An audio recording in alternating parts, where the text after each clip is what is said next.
Hello everyone, I hope you're doing well today, and welcome back to the channel. Yes, after a very long hiatus, sorry about that, we are finally back to doing normal reviews, news, and all that jazz. Now, I thought, you know what, I already reviewed Cyclonus, I reviewed Scourge, and we are approaching the channel's 1 year anniversary, so I thought it is finally time that I wrap up the trio of the A6 movie Decepticons, that being with the Kingdom Leader Class Galvatron. Now, for the moment images of this guy were leaked, he was a bit debated over. Some thought he was too big, some thought he was too small, people thought he was too chunky, a bit too off-proportionate, but let's get into all that right now. Beginning with the look, and just, yeah, this is pretty faithful to Galvatron from the 86 movie. He's very proportionate. When I first saw image of this guy, I thought he's a bit too clunky, a bit too chunky in arms, but in hand, he's definitely nice and proportionate. So take a look at the details. Let me clip it came up a little bit like that. There you go. Details. Head looks pretty good. I think some complaints that his beard's not painted. I think it's fine. You know, I could barely tell the animation model from the movie, so I'm not bothered by it. Chest, you can see again, lovely concept right there. The touch on the battle damage, again, I like his battle damage. I'm not really bothered by it at all, but I can see how it could bug a few people.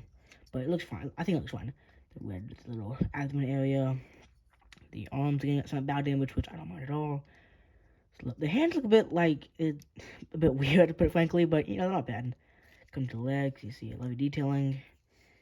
Tons of molding detailing, and I did actually take off the battle damage on the shins because I just looked plain bad. I will admit that, but the shins look pretty good without the battle damage. Into the back of the figure, he is actually pretty pretty good in terms of kibble. There are huge things on his forearms, but not too bad. And yeah, overall it looks fantastic, I think. Articulation wise, the hands on his ball joints, you can get a nice movement out of that. Pretty good range of motion, swivel.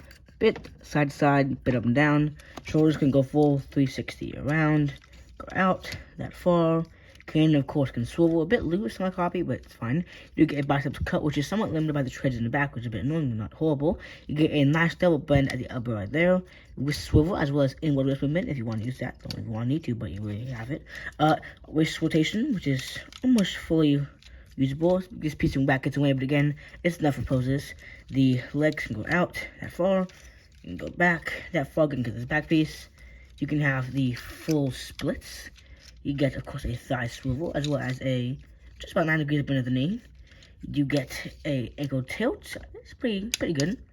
And a bit of up and down at the heel spurs. Articulation, for a modern leader, it's pretty good. Maybe with like a bit more range of movements on the knees, but it's still pretty good, I think, overall. Now moving on to accessories. There's actually quite a few. First of all, of course, his signature cannon, which looks pretty well. I'm not entirely sure why I cast it in a clear orange plastic, or would much prefer a solid one, but it doesn't look bad at all. You can see, of course, you can just plug it into either his forearm port or his shoulder port. I like for his forearm because it gives you more range of motion, but whichever one you like, I think forearm looks better. Now, real quick, touching the shoulders while we're here. Some I know are put together wrong in the factory, and they have this pin right here sticking out. Move out of the way. This pin right here on this side, which can, if you put the cannon right here, make it a bit too low to where it scrapes the ground. If that happens to you, I'm very sorry. They should really disassemble it, but at least for me, it works fine. But I had the forearm cannon like so. You do get a nice little matrix chain, which actually looks very nice. Of course, matrix is removable, and it's the same one I've gotten for all matrices, eyes, matrices for the past year. Actually, that's a bit ugly. I hate the bronze color, but regardless, it's still nice to have. Put it back on. And of course, having it on Galvatron's neck if you really want to. It's a pretty cool display, I think. It looks very nice. And on the last two are a bit strange. You get two of these. These are his ships from the movie. Why? Like, I happen to have them and all, but one, why did you include them, Hasbro? And two, why are they cast in gray? I mean, you say they look fine, and sculpt and detailing is amazing, but I mean, why? I don't understand, but if you want to, you can have them hold these with his little 8 hands, which look very weird, but you have them hold. I mean, it looks fine, but I'm like, again, just why, Hasbro? But he do have them with his accessories. So, for some comparisons, back a little bit, here he is with the Kingdom Current Glass Rule Artemis Prime, and ooh, y'all, these two look fantastic together. Just amazing display. But for last comparison, which I know everyone's asking for, Kingdom Cyclonus and Studio Series 86 Scourge, and just these guys look amazing together. They are near perfect mainline representation of the characters, and I could not be more happy to have this display in my collection. Absolutely phenomenal.